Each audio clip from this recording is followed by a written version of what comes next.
నమస్కారం, న్యూస్ విషన్కు స్వాగతం. ముందుగా ముఖ్య అంశాలు.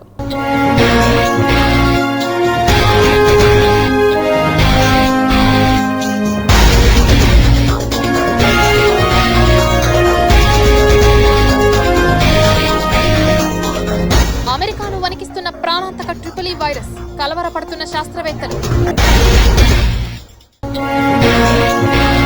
జూలై 30న వయనాడ్, ఆగస్టు 31న విజయవాడ, వణికిస్తున్న వరుస జల విలయాలు.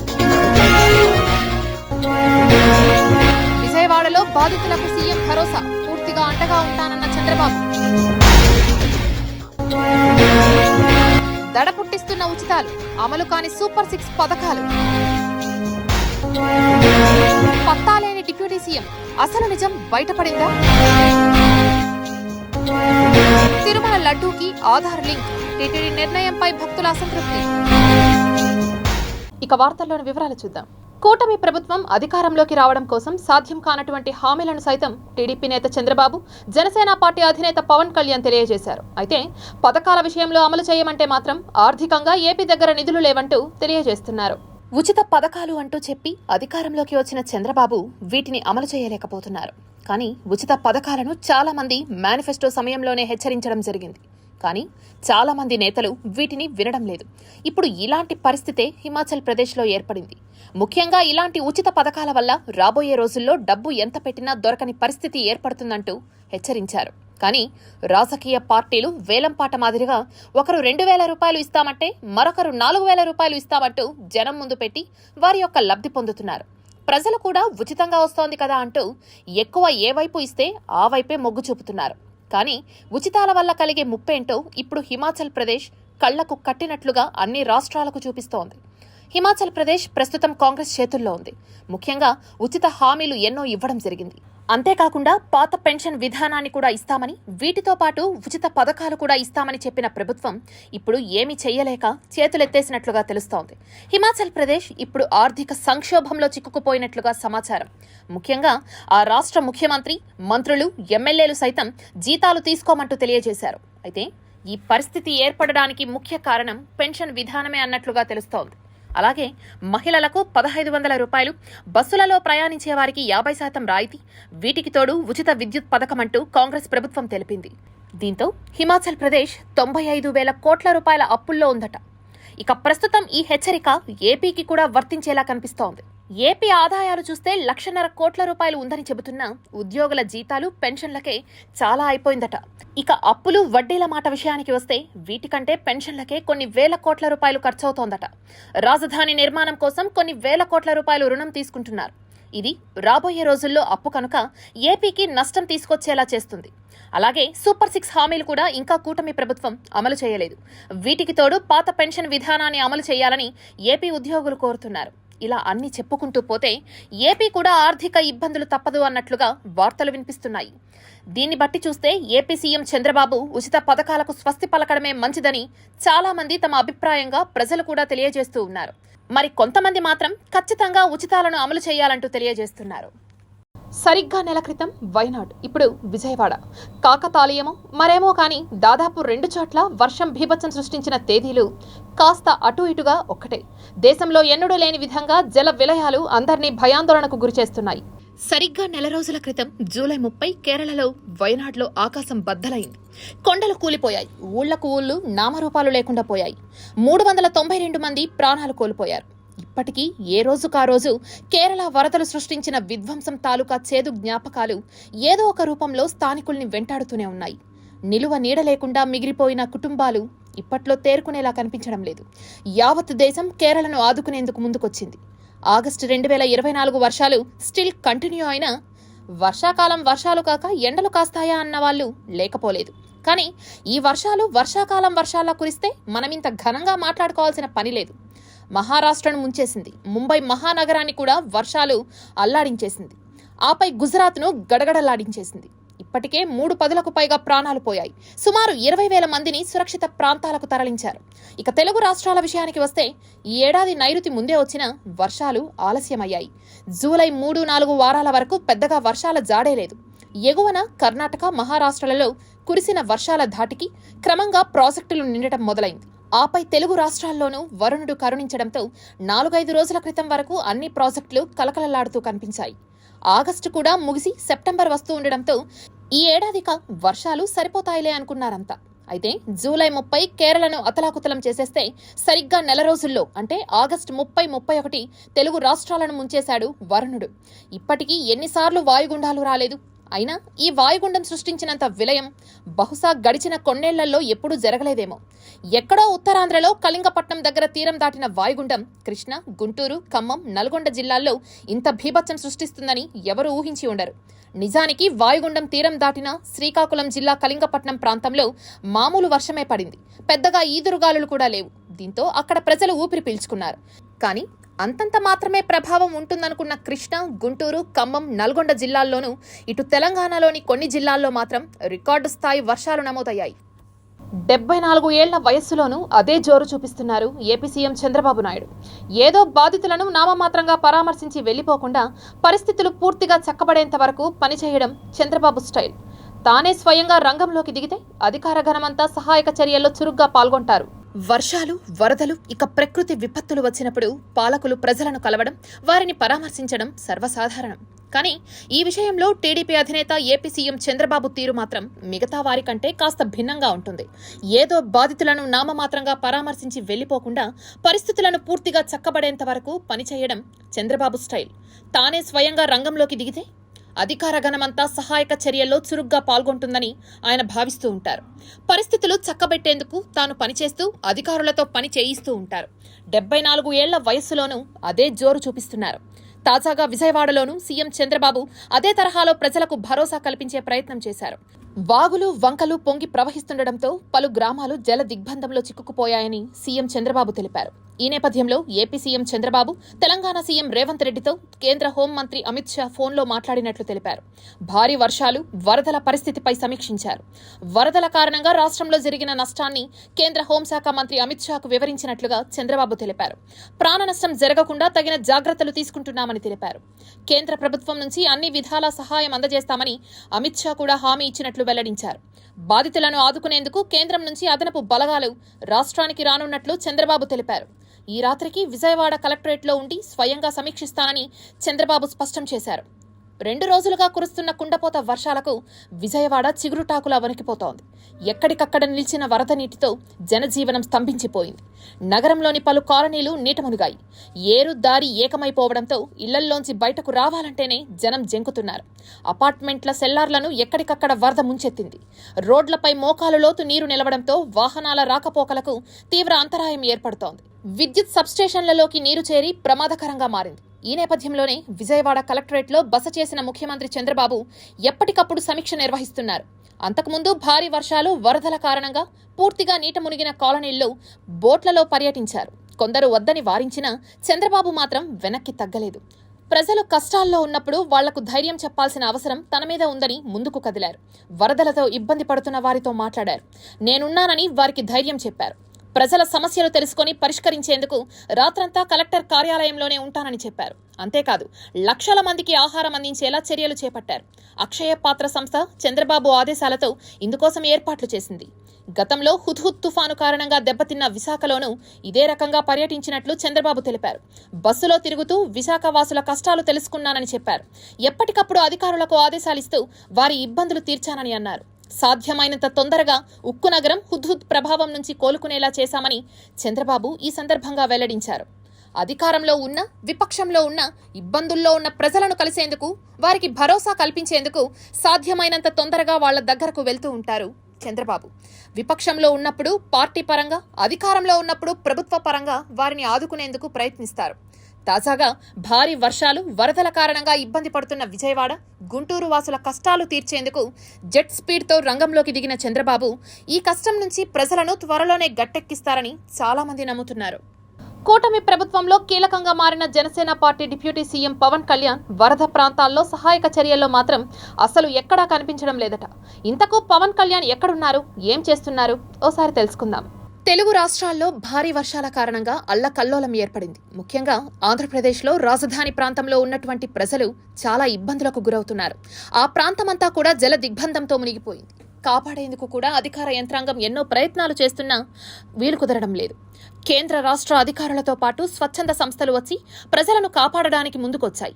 అలాగే మాజీ సీఎం జగన్, బీజేపీ అధ్యక్షురాలు పురంధేశ్వరి తమకు తోచిన విధంగా సహాయం చేస్తూ ముందుకు వెళ్తున్నారు. కానీ కూటమి ప్రభుత్వంలో కీలకంగా మారిన Janasena party deputy CM Pawan Kalyan మాత్రం అసలు ఎక్కడా కనిపించడం లేదనే టాక్ బలంగా వినిపిస్తోంది. కొన్ని రోజులుగా ఆంధ్రప్రదేశ్లో వానలు ఎక్కువగా పడుతూ ఉండడంతో విజయవాడ మొత్తం మునిగిపోయింది. ఇప్పటికే స్కూళ్లకు, కాలేజీలకు సైతం సెలవులు కూడా ప్రకటించారు. ఉప ముఖ్యమంత్రి జాడ ఎక్కడా కనిపించడం లేదని పలువురు నేతలు, ప్రజలు కూడా ప్రశ్నిస్తున్నారు. జనసేన పార్టీ ప్రజలకు అండగా ఉంటానని చెప్పి ఈ రోజు అధికారం చేపట్టిన తరువాత ఎలాంటి విషయాలపైన కూడా స్పందించడం లేదంటూ తెలియజేస్తున్నారు. ఆంధ్రప్రదేశ్లోని ప్రజలు వరదలతో అల్లాడుతుంటే ఇప్పుడు పవన్ కళ్యాణ్ కనిపించకపోవడం అటు నేతలలో, కార్యకర్తలలో కూడా తీవ్ర చర్చనీయాంశంగా మారింది. ప్రతిపక్షంలో ఉన్నప్పుడు మాత్రమే ప్రశ్నిస్తానంటూ ఆవేశంతో చెలరేగిపోయిన పవన్ కళ్యాణ్ అధికారంలోకి వచ్చిన తర్వాత ప్రజలలో మాత్రం ప్రశ్నగా మిగిలిపోతున్నారని వార్తలు కూడా వినిపిస్తున్నాయి. అధికారంలో ఉండి కూడా ఎలాంటి సహాయం చేయలేదని చాలా మంది పవన్ కళ్యాణ్ పైన ఫైర్ అవుతున్నారు. కనీసం అధికారులతో కూడా మాట్లాడి సహాయక చర్యలను సైతం రప్పించే విధంగా ఎలాంటి పనులు చేయలేదని వాపోతున్నారు. కనీసం కార్యకర్తలకు కూడా సహాయం చేయండి అంటూ ఆదేశాలను కూడా ఇవ్వలేదు డిప్యూటీ సీఎం. అంతేకాకుండా ఇప్పటికే 20 మందికి పైగా ఏపీలో మృతి చెందినట్లుగా వార్తలు వినిపిస్తున్నాయి. దీంతో మరికొంతమంది పవన్ కళ్యాణ్ అసలు నిజస్వరూపం ఇదే అంటూ తెలియజేస్తున్నారు. నిన్న మొన్నటి వరకు పవన్ కళ్యాణ్ పుట్టినరోజు సందర్భంగా తన కుటుంబానికి పరిమితమైనట్లు వార్తలు వినిపిస్తున్నాయి. అగ్రరాజ్యమైన అమెరికాను అరుదైన ప్రాణాంతక ట్రిపుల్ వైరస్ భయపెడుతోంది. కరోనా వైరస్ కట్టడికి ప్రపంచమంతా లాక్డౌన్లోకి వెళ్లడం చూశాం. లాక్డౌన్ విధించాల్సిన తీవ్ర పరిస్థితులు అప్పట్నుంచి ఏ దేశానికి రాలేదు. అయితే దోమకాటు అమెరికాలోని మ్యాచ్యుసెట్ రాష్ట్రాన్ని వణికిస్తోంది. ఆ రాష్ట్రాన్ని అరుదైన ప్రాణాంతక ట్రిపుల్ వైరస్ భయపెడుతోంది. వైరస్ సోకిన న్యూ హ్యాంప్షైర్ నివాసి ఒకరు తాజాగా ప్రాణాలు కోల్పోయినట్లు తెలుస్తోంది. మరో 80 ఏళ్ల వృద్ధుడు హాస్పిటల్లో లైఫ్ సపోర్ట్ పై కొన ఊపిరితో ఉండడం చర్చనీయాంశంగా మారింది. దీంతో అధికారులు హై అలర్ట్ ప్రకటించారు. ముందు జాగ్రత్తగా అక్కడి 5 పట్టణాల్లో పాక్షిక లాక్డౌన్ విధించారు. జ్వరం, తలనొప్పి, వికారం, వాంతులు, డయేరియా, ఫిట్స్ ఇవి ఈ వ్యాధి లక్షణాలు. దోమలు ఇక్కడ క్యారియర్స్ గా పనిచేస్తున్నాయి. దోమ కుట్టడం వల్ల సోకే వైరస్ మనిషిని మృత్యువుకు దగ్గర చేస్తోంది. అందుకే ఎవరికి వారే ముందు జాగ్రత్తలు తీసుకోవాలని స్థానిక యంత్రాంగం సూచనలు ఇచ్చింది. ట్రిపుల్ ఈ వైరస్ కు ఎలాంటి మందు లేదు. ఈస్టర్న్ ఎక్వైన్ ఎన్సెఫలైటిస్ అన్నది వైరస్ మరో పేరు. వైరస్ సోకిన వారిలో 33 నుంచి 70% మంది మరణించే అవకాశాలు ఉన్నాయని US centre for disease control CDC హెచ్చరించింది. ఇన్ఫెక్షన్ సోకిన ఇతరుల్లో నరాల సమస్యలు వెంటాడుతాయని తెలిపింది. ఎన్నికల మేనిఫెస్టోలో ఇచ్చిన విధంగా నాయి బ్రాహ్మణులకు వేతనాలు పెంచడంపై హర్షం వ్యక్తం చేస్తూ పీపుల్ హ్యూమన్ రైట్స్ రాష్ట్ర కార్యదర్శి లావణ్య, తిరుమల శ్రీవారి కళ్యాణకట్ట నాయి బ్రాహ్మణ సంఘం కార్యదర్శి గుండ్లూరు ప్రసాద్ ఆంధ్ర రాష్ట్ర ప్రభుత్వానికి కృతజ్ఞతలు తెలియజేశారు.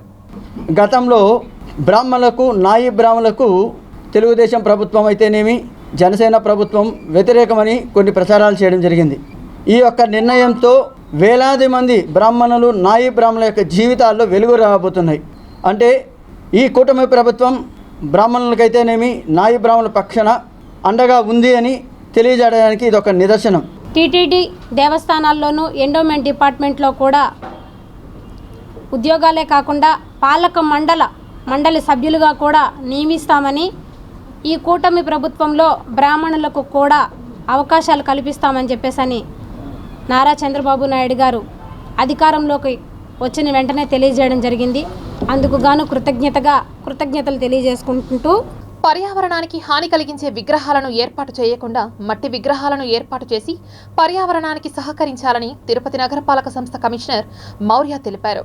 తిరుపతి నగరంలో గణేష మండప నిర్వాహకులకు అన్ని అనుమతులు సింగిల్ విండో విధానం ద్వారా లభిస్తాయని తిరుపతి నగరపాలక సంస్థ కమిషనర్ మౌర్య అన్నారు. మంగళవారం ఉదయం ఇందిరా మైదానంలోని ఉత్సవ కమిటీ కార్యాలయంలో గణేష మండప నిర్వాహకులకు మరియు సామూహిక నిమజ్జన మహోత్సవానికి చేయవలసిన ఏర్పాట్ల కొరకు ఇవ్వవలసిన పోలీస్, మున్సిపల్, విద్యుత్, ఫైర్ శాఖలకు సంబంధించిన దరఖాస్తులను కమిషనర్ అందజేశారు. ఈ సందర్భంగా కమిషనర్ మౌర్య మాట్లాడుతూ నగరంలో వినాయక చవితి పండుగను వేడుకగా ప్రశాంత వాతావరణంలో నిర్వహించుకుందామని తెలిపారు. ఇందుకు నగరపాలక సంస్థ పూర్తిగా సహకరిస్తుందని తెలిపారు. మండప నిర్వాహకులు అందరూ పర్యావరణ హితమైన మట్టితో చేసిన వినాయక విగ్రహాలను ప్రతిష్ఠించాలని తెలిపారు.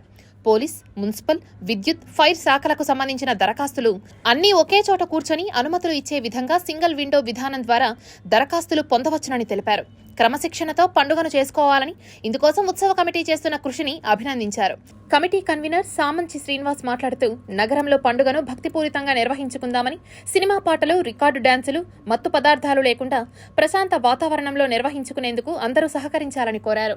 పైనుంచి ఆదేశాలు కూడా వచ్చాయి కాబట్టి మనం ఆన్లైన్లో సింగిల్ విండో క్లియరెన్స్ పెడుతున్నాము. అలాగే ఒకవేళ ఆన్లైన్లో కుదరకపోతే ఆఫ్లైన్లో కూడా ఇమీడియట్గా ఇవ్వడం అనేది జరుగుతుంది. సో ప్రతి ఒక్కరు ఎక్కడైతే మంటపాలు పెడుతున్నారో అందరూ వచ్చి ఇందులో సింపుల్గా ఒక అప్లికేషన్ ఫిలప్ చేసేస్తే సింగిల్ విండో క్లియరెన్స్ ఇవ్వడం జరుగుతుంది. మట్టి బొమ్మలు అయితే కరిగిపోతుంది. ఈ రసాయనాలతో చేసిన బొమ్మల వల్ల వినాయక సాగర్లో వేసాడా అక్కడ చేపలు కానీ ఇలాంటివి జలరాశులు దాన్ని వాటర్ తాగితే అవిటి కూడా ఇబ్బంది. అందువల్ల ప్రతి ఒక్కరూ పర్యావరణానికి హాని కలిగించే ఏది కానీ వాడద్దండి, మట్టి బొమ్మలనే వాడండి. మట్టి బొమ్మలు వాడితేనే మనకు కూడా గణనాథ ఆశీస్సులు ఉంటాయి.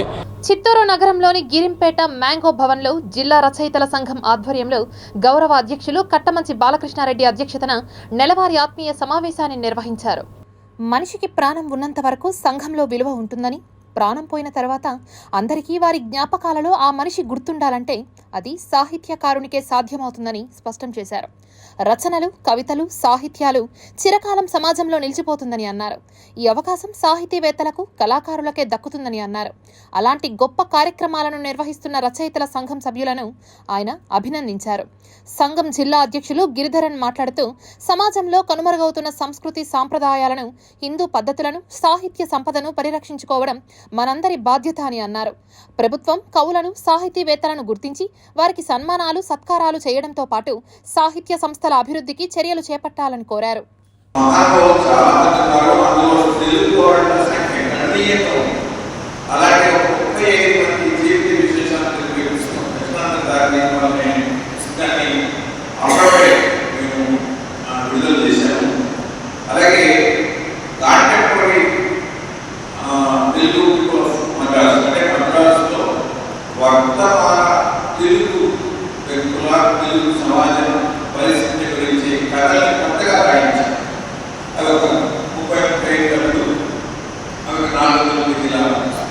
చిత్తూరు నగరంలోని మహావీర్ బ్రిడ్జ్ కింద రైల్వే స్టేషన్ పక్కన ఉన్న జీవ కారుణ్య సంఘానికి చెందిన స్థలంలో అందరి ఆలోచనల మేరకు పేద ప్రజల కోసం అన్నా క్యాంటీన్ ఏర్పాటు చేయనున్నట్లు ఎమ్మెల్యే తెలిపారు. చిత్తూరు ఎమ్మెల్యే గురజాల జగన్మోహన్ మంగళవారం ఆ స్థలాన్ని పరిశీలించారు. మీడియాతో మాట్లాడుతూ ఎండోమెంట్కు చెందిన ఈ స్థలాన్ని కొందరు ఆక్రమించుకున్నారని, సమస్యలు ఉన్నాయని స్థానికులు తన దృష్టికి తీసుకురాగా వెంటనే స్పందించి తన సొంత నిధులతో ఆ స్థలంలో ఉన్న ముళ్ల కంపలను శుద్ధి చేయించడం జరిగిందని అన్నారు. ప్రస్తుతం అధికారులతో సంప్రదించి త్వరలోనే పెద్ద ఎత్తున అన్నా క్యాంటీన్ ఏర్పాటు చేసి పేద ప్రజలకు అన్నదాన కార్యక్రమం చేపడతామని అన్నారు. ఈ స్థలం ద్వారా వచ్చిన ఆదాయాన్ని సేవా కార్యక్రమాలకు వినియోగిస్తామని స్పష్టం చేశారు. డెవలప్మెంట్ ట్రస్ట్ కింద ఒక కొత్తది ఫామ్ చేసి దీని బాధ్యతలు అప్పచెప్దాం. ఇంకా అధికారుల దగ్గర నుండి కొన్ని సమాచారాలను అడుగున్నాను. అవన్నీ వచ్చిన తర్వాత ఒక పబ్లిక్ కమిటీ మాదిరి పబ్లిక్ని తీసుకొని ప్రజలకు ఉపయోగపడే పని ఏది చేస్తే బెటర్గా ఉంటుందో ఆలోచన వృద్ధులకి అంటే ఓల్డేజ్ హోమ్కి డబ్బులు ఇవ్వడం కానీ లేదా అన్నదానం చేయడం కానీ ఎవరు ఏది మెజారిటీ ఓటింగ్ ఉంటుందో దానికి దీని ద్వారా వచ్చే డబ్బుల్ని ఇచ్చి విజిట్ చేస్తాం. ఎస్వి వైద్య కళాశాలలో ఔషధ విభాగం నందు ఐపీసీ, జాతీయ ఫార్మకో విజిలెన్స్, గజియాబాద్ వారి ఆదేశాల మేరకు ఔషధాల వలన కలిగే దుష్ప్రభావాలపై నిరంతర వైద్య విద్యా సదస్సును విజయవంతంగా నిర్వహించారు. రోగి ఔషధాలను ఎలా పడితే అలా వాడకుండా వైద్య నిపుణుల యొక్క సలహాలు తీసుకుని వాడాలని ఫార్మసీ విద్యార్థులను ఉద్దేశించి ప్రసంగించారు. ఔషధాల వల్ల కలిగే దుష్ప్రభావాలను ఎప్పటికప్పుడు వైద్య నిపుణులకు మరియు సహాయకులకు రోగి తెలిపితే రోగికి తక్షణమే మెరుగైన వైద్యం అందించవచ్చునని తెలియజేశారు. వైద్య విద్యార్థులకు, పారామెడికల్ విద్యార్థులకు క్విజ్ ప్రోగ్రాం, టెస్టులు నిర్వహించారు. అనంతరం ఫార్మసీ విద్యార్థులకు సర్టిఫికేట్లు, ఫ్యాకల్టీ, ఆచార్యులకు మెమెంటోలు ప్రిన్సిపల్ డాక్టర్ చంద్రశేఖరన్ అందజేశారు. విజిలెన్స్ అంటే అర్థమేంటి? ఎంత ఎక్కువ మంది పార్టిసిపేట్ స్టూడెంట్స్ ఉన్నారు. విజిలెన్స్ అంటే తెలుగులో ఏం చెప్పుకోవాలి? విజిలెన్స్ అనే మాటకి తెలుగులో ఏదైనా పదం ఉందా? అర్థం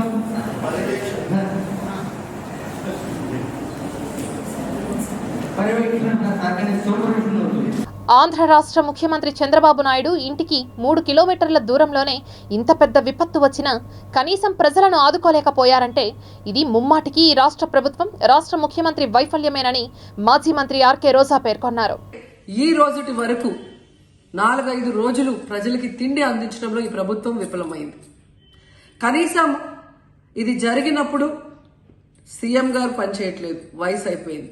డిప్యూటీ సీఎం గారు, పంచాయతీరాజ్ శాఖ మంత్రి గారు కనీసం తన శాఖను అప్రమత్తం చేసి ప్రజల్ని కాపాడాల్సిన బాధ్యత ఉన్నా ఈ రోజు 5 రోజుల వరకు ఆయన అసలు విజయవాడ వైపే రాలేదు. ఇక ఆ కాన్స్టిట్యున్సీ ఎమ్మెల్యే ప్లస్ రాష్ట్ర మంత్రి లోకేష్ గారు మొత్తం మునిగిపోయి మంగళగిరి, విజయవాడ అలల్లాడిపోతుంటే ఆయన హైదరాబాద్లో ఎంజాయ్ చేస్తున్నారు. తిరుమలలో శ్రీవారి ప్రసాదమైన లడ్డూ కొనుగోలుపై రేషన్ విధానాన్ని టీటీడీ అమల్లోకి తీసుకురావడంపై తీవ్ర విమర్శలకు దారితీస్తోంది. ప్రస్తుతం దేశంలో ప్రభుత్వ పథకాలు గాని, బ్యాంక్ అకౌంట్లకు గాని, ఆఖరికి సిమ్ కార్డ్ కొనాలన్నా గాని ఆధార్ లింక్ తప్పనిసరి. దేశంలో ప్రతి పౌరుడికి ఆధార్ అనేది ప్రథమ గుర్తింపుగా మారింది. దీంతో అప్పుడే పుట్టిన పిల్లల నుంచి వృద్ధుల వరకు ఇది తప్పనిసరి అయిపోయింది. ప్రతిదానికి ఆధార్ లింక్ లేనిదే పని జరగని పరిస్థితి. చివరకు తిరుమల తిరుపతిలో లడ్డూ కొనాలన్నా కూడా ఆధార్ చూపించాల్సిన పరిస్థితి ఏర్పడింది. అవును, మీరు విన్నది నిజమే. ప్రభుత్వ పథకాలే కాకుండా తిరుమల తిరుపతిలో కూడా ఆధార్ కార్డుకు లడ్డూకు టీటీడీ అధికారులు లింకు పెట్టారు. శ్రీవారి దర్శనానికి వచ్చే భక్తులకు లడ్డూ కావాలంటే ఆధార్ తప్పనిసరి చేశారు. భక్తుడికి ఒక లడ్డూతో పాటు ఆధార్ కార్డు ఉంటే అదనంగా మరో లడ్డూ ఇస్తున్నారు. మొత్తం మీద దర్శనం టికెట్పై ఒక లడ్డు, ఆధార్ కార్డుపై మరో లడ్డూను టీటీడీ అధికారులు అందిస్తున్నారు. ఈ నిర్ణయంతో భక్తులు తీవ్ర అసంతృప్తితో ఉన్నారు. భక్తులు ఎన్ని లడ్లు కోరినా అన్ని లడ్లు వాళ్ళకి అందించాలని కోరుతున్నాం. ఆ భక్తులకి ఇస్తాము, బయట ఉన్న వాళ్ళకి నువ్వు దర్శనం గ్యారంటీ చేస్తావా? చాలామంది అత్యవసరంగా వస్తారు, మనసులో చేసుకొని అక్కడ ఆ మండపం దగ్గర టెంకాయ కొట్టుకొని ప్రార్థించుకొని పోయేవాళ్ళు ఉన్నారు. వాళ్ళకి నేను 1 ఇస్తాను 2 ఇస్తానని చెప్పడం సరైన పద్ధతి కాదు. అదేమన్నా అంటే బయట వ్యక్తులు వచ్చేసి మొత్తం ఈరోజు దందా స్టార్ట్ అవుతూ ఉంది, వీళ్ళు నకిలీ వాళ్ళు వచ్చేసి తీసుకున్నారని చెప్తున్నారు. మీరు దట్టయితే మీకున్న సెక్యూరిటీ అవన్నీ రద్దు చేసేయండి, విజిలెన్స్ విభాగాన్ని పూర్తిగా రద్దు చేసేయండి. శ్రీకాళహస్తి నియోజకవర్గ అభివృద్ధి ధ్యేయంగా ఎమ్మెల్యే బొజ్జల సుధీర్ రెడ్డి పరిపాలన సాగుతోంది. గత వైసీపీ ప్రభుత్వంలో జరిగిన కుటుంబ పాలన, భూదందాలు, ఇసుక దోపిడీలకు తావులేదని, నియోజకవర్గ అభివృద్ధికి ఎన్డీఏ కూటమి నాయకులతో పాటు ప్రజలందరి సహకారాలు ఎంతైనా అవసరమని పేర్కొన్నారు. ఎన్డీఏ ప్రభుత్వం అధికారంలోకి వచ్చి 100 రోజులు గడవకముందే శ్రీకాళహస్తి నియోజకవర్గ సమగ్ర అభివృద్ధే లక్ష్యంగా ఎమ్మెల్యే బొజ్జల సుధీర్ రెడ్డి సేవలు అందిస్తున్నారని అన్నారు. ముఖ్యంగా శ్రీకాళహస్తి నియోజకవర్గంలో అవినీతి అక్రమాలకు పాల్పడేవారిపై, ల్యాండ్ మైన్స్లలో దోపిడీలను అడ్డుకట్ట వేస్తూ మచ్చలేని ప్రజాపాలకుడిగా పాలన అందిస్తున్నారని భారతీయ జనతా పార్టీ నాయకులు కోల ఆనంద్ తెలియజేశారు. మరి ఇప్పుడున్నటువంటి శాసనసభ్యులు బొజ్జల సుధీర్ రెడ్డి గారు, వారు కూడా రాజకీయ కుటుంబం. వారు తాతగారు బొజ్జల వెంకటసుబ్బరామరెడ్డి గారు, వాళ్ళ నాన్నగారు బొజ్జల గోపాలకృష్ణారెడ్డి గారు. మరి ఈరోజు మనకు తెలుసు గోపాలకృష్ణారెడ్డి గారు ఎంత పెద్ద నాయకులు, ఏ స్థాయిలో ఉన్నారు, వెంకటసుబ్బరామరెడ్డి ఎంత పెద్ద నాయకులు, ఏ స్థాయిలో ఉన్నారు. అదేవిధంగా వారి యొక్క అమ్మగారి నాన్నగారు తిమ్మారెడ్డి గారు, వారు కూడా పెద్ద కుటుంబము. మరి ఆ కుటుంబం నుంచి వచ్చినటువంటి వ్యక్తి సుధీర్ రెడ్డి గారు దృష్టికి తీసుకొని వద్దాం. అన్ని కూడా కాళహస్తి నియోజకవర్గం పవిత్ర పుణ్యక్షేత్రం ఇది. ఈ పుణ్యక్షేత్రంలో ఇలాంటివి కూడా తావేయకుండా, ఇది ప్రజలు నచ్చిన ప్రభుత్వం, ఇది ప్రజలు మెచ్చిన ప్రభుత్వం, ఇది ప్రజలు కోరుకున్న ప్రభుత్వం. ఇది వెంకటేశ్వర సంఘాల లీడర్ ఇంద్రాణి 3 కోట్లకు పైగా అప్పు చేసి తమ సంఘం డబ్బులు దాదాపు 10 లక్షల రూపాయలతో పరారైందని సంఘం సభ్యురాలు తిరుపతి ప్రెస్ క్లబ్ లో ఆవేదన వ్యక్తం చేశారు. బైరాగిపట్టణలోని ఇండియన్ బ్యాంక్ లావాదేవీలతో తమ సంఘాలు నడుస్తున్నాయని, ఇంద్రాణితో పాటు మరో లీడర్ సంతకాన్ని ఫోర్జరీ చేసి ఇలాంటి అవకతవకలకు ఇంద్రాణి పాల్పడిందని కన్నీటి పర్యంతమయ్యారు. మా సంఘంలో ఒక సభ్యురాలు తినే ఇంద్ర అనేసి చెంగారెడ్డి, మేము లోన్ పెట్టుకున్నాము. లోన్ అంతా మాకు తెలియకుండానే డ్రా చేసుకొని వెళ్ళిపోయింది. అంటే ఇస్తాను అంటుందే కానీ వాళ్ళ కొడుకు ఈ అబ్బాయి ఫారెన్కి వెళ్ళాడు. అంటే మా డబ్బులంతా తీసుకొని ఈ అబ్బాయిని ఫారెన్కి పంపించేసింది. ఈ అబ్బాయికి ఆమె కారు కొనిచ్చేదానికి మొత్తం మా డబ్బులంతా డ్రా చేసుకొని ఆ అబ్బాయికి పంపించేసింది ఫారెన్కి. మాకు డబ్బులు అడుగుతా అంటే అసలు ఇవ్వట్లేదు, ఈరోజు ఇస్తా రేపు ఇస్తానంటా ఉంది. మాకు తెలియకుండానే సైన్లు పెట్టుకునేసింది. అసలు మేము దేంట్లో సైన్లే పెట్టలేదు, మాకు అసలు ఏమీ తెలియదు. లాస్ట్లో మూమెంట్లో తెలిసింది. అంటే మాకు వచ్చింది మెసేజ్ అనమాట, మీ సంఘంలో ఇంత డబ్బులు తీసుకున్నారు, మీరు కట్టాల్సి వస్తుంది అన్నప్పుడు అప్పుడు తెలిసింది మేము ఇంత అమౌంట్ కట్టాలా అనేసి. అసలు మా ఇంట్లో చెప్తే ఎవరు ఒప్పుకోవట్లేదు. మా హస్బెండ్లు అయితే మమ్మల్ని చాలా తిడుతున్నారు, మీరు ఎట్లా సైన్లు పెడతారు అనేసి. అసలు మేము దేంట్లోనూ సైన్లు పెట్టలేదు, ఎలాగైనా మమ్మల్ని సేవ్ చేయండి. చంద్రగిరిలో ఏటీఎం దొంగతనానికి పాల్పడిన నిందితులను అరెస్టు చేసి మీడియా ముందు ఉంచారు తిరుపతి అర్బన్ జిల్లా ఎస్పీ సుబ్బరాయుడు.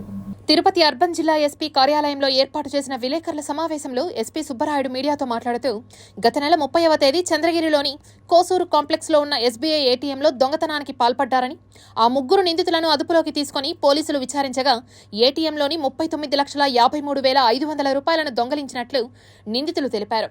దొంగతనం చేసిన నగదుతో కారు, ద్విచక్ర వాహనం కొనుగోలు చేసి ఆన్లైన్ గేమ్స్, బెట్టింగ్లకు పాల్పడినట్లు ఎస్పీ సుబ్బరాయుడు మీడియాకు వివరించారు. ఇతను గత నెల రోజులుగా ఏటీఎంలో కొంత డబ్బులు తీసుకురావడం జరుగుతుంది. చివరికి ఆడిట్ సమయంలో ఇది ఈ విధంగా చిత్రీకరించాడు. ఇతని నుండి దాదాపు 8 లక్షల రూపాయల వరకు రికవర్ చేయడం జరిగింది. రిమైనింగ్ మనీ ఇతను బెట్టింగ్, తర్వాత ఇతర స్నేహితులు దగ్గర ఉంచినట్లుగా తెలిసింది. ఇది కూడా రికవర్ చేయడం జరుగుతుంది.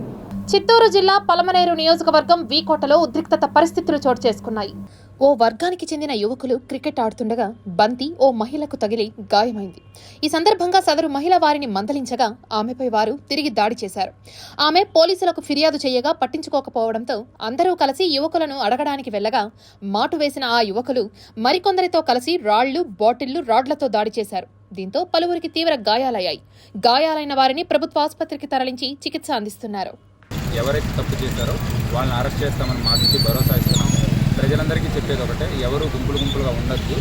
అండ్ వాట్సాప్లోనూ లేదా సోషల్ మీడియాలో ఎటువంటి ఫాల్స్ న్యూస్ స్ప్రెడ్ చేయొద్దు. ఇది ఒక చిన్నది.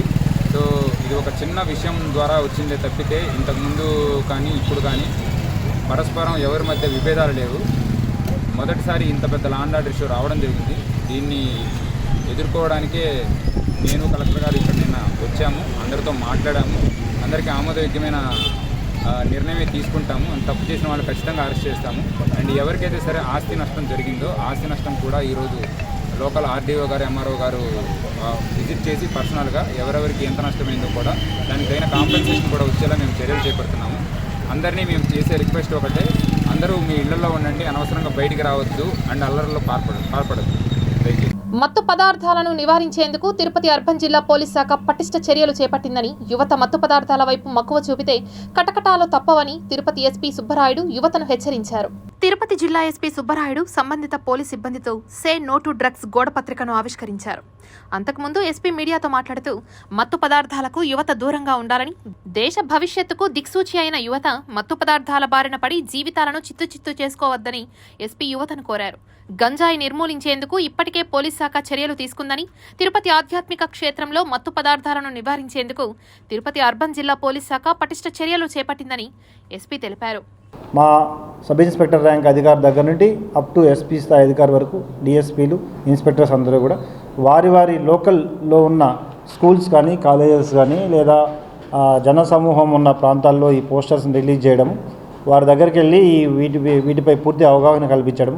సపోజ్ స్కూల్ ఉన్నప్పుడు లేదా హాస్టల్ ఉన్నప్పుడు హాస్టల్కి వెళ్ళి ఒక ½ గంట వాళ్ళతో స్పెండ్ చేసి వీటి గురించి అవగాహన కల్పించాలని ఒక మంచి కార్యక్రమంలో భాగంగా ఏర్పాటు చేయడం జరిగింది. ప్రభుత్వం కూడా దీనిపై కరెక్ట్ ఇన్స్ట్రక్షన్స్ అన్నీ కూడా ఇవ్వడం జరిగింది. దానికి అనుగుణంగా రాష్ట్ర వ్యాప్తంగా కానీ లేదా జిల్లా వ్యాప్తంగా కానీ టాస్క్ ఫోర్స్ ఏర్పాటు చేయడం జరిగింది. గాంజా మీద కానీ లేదా ఇతర కార్యక్రమాలపై. సత్యవేడు ఎమ్మెల్యే ఆదిమూలంపై ఆరోపణలు అవాస్తవమని, చర్చి ఆస్తిని కాజేసేందుకు టీచర్ మావిలయ్య ఎమ్మెల్యేపై తప్పుడు ప్రచారం చేశారని తిరుపతి ప్రెస్ క్లబ్లో ఏర్పాటు చేసిన విలేకరుల సమావేశంలో వారు మాట్లాడుతూ చర్చి స్థలం వివాదం కోర్టులో జరుగుతోందని, ఏదైనా ఉంటే కోర్టులో తేల్చుకోవాలని తెలిపారు. మా స్థానిక సత్యవేడు నియోజకవర్గ ఎమ్మెల్యే అయినటువంటి గౌరవనీయులు కోనేటి ఆదిమూలం గారిని విమర్శిస్తూ ఆయన ఏదో కబ్జా చేస్తూ ఉన్నాడు, తన యొక్క ల్యాండ్ని మమ్మల్ని చాలా ఇబ్బంది పెడుతున్నాడని చెప్పి మీ ముందర చెప్పడము అది అందరికీ కూడా తెలిసిన విషయమే. ఇందు నిమిత్తం మేము క్లారిఫికేషన్ ఇవ్వడానికి మీ ముందుకు వచ్చున్నాము. తను ఏదైతే ఆరోపణ చేస్తున్నాడో 40 సెంట్ల భూమిని అమ్మడం జరిగింది. ఈ డోర్న వారు టోటల్గా తన పని ఏంటంటే లూథరన్ చర్చిని స్థాపించినటువంటి వారు, ఫారిన్ దేశం నుంచి ఇక్కడికి వచ్చి తను క్రిస్టియన్ మిషనరీ నడుపుకుంటూ లూథరన్ చర్చెస్ నడిపించడానికి 1962వ సంవత్సరంలో అక్కడున్నటువంటి 40 సెంట్లు మావిలయ్య గారికి కుటుంబానికి సంబంధించిన దాన్ని వారి పితృల దగ్గర నుంచి కొన్నది వాస్తవము. అది వీళ్ళు అమ్మినది కూడా వాస్తవం. దానికి సంబంధించినటువంటి డాక్యుమెంట్స్ అన్నీ కూడా మీకు ప్రొవైడ్ చేయబడుతుంది. ఇక్కడ దానికి సంబంధించి ఈసీజీ. శ్రీకాళహస్తి దేవస్థానాన్ని తిరుపతి జిల్లా ఎస్పీ సుబ్బరాయుడు దర్శించుకున్నారు. దక్షిణ గోపురం వద్ద ఎస్పీ సుబ్బరాయుడును ఆలయ అధికారులు మరియు వేద పండితులు పూర్ణకుంభంతో స్వాగతం పలికి స్వామి అమ్మవార్ల దర్శన ఏర్పాట్లు చేశారు. స్వామి అమ్మవార్ల దీపారాధనలో పాల్గొని స్వామి అమ్మవార్లను దర్శించుకున్న సుబ్బరాయుడు అనంతరం మృత్యుంజయ స్వామివారి ఆలయం ప్రాంగణం వద్ద వేద మంత్రాలతో వేద పండితులు ఆశీర్వాదం ఇవ్వగా స్వామి అమ్మవార్ల తీర్థ ప్రసాదాలను అందజేశారు ఆలయ అధికారులు. వార్తలు ముగించే ముందు ముఖ్యాంశాలు మరోసారి చూద్దాం.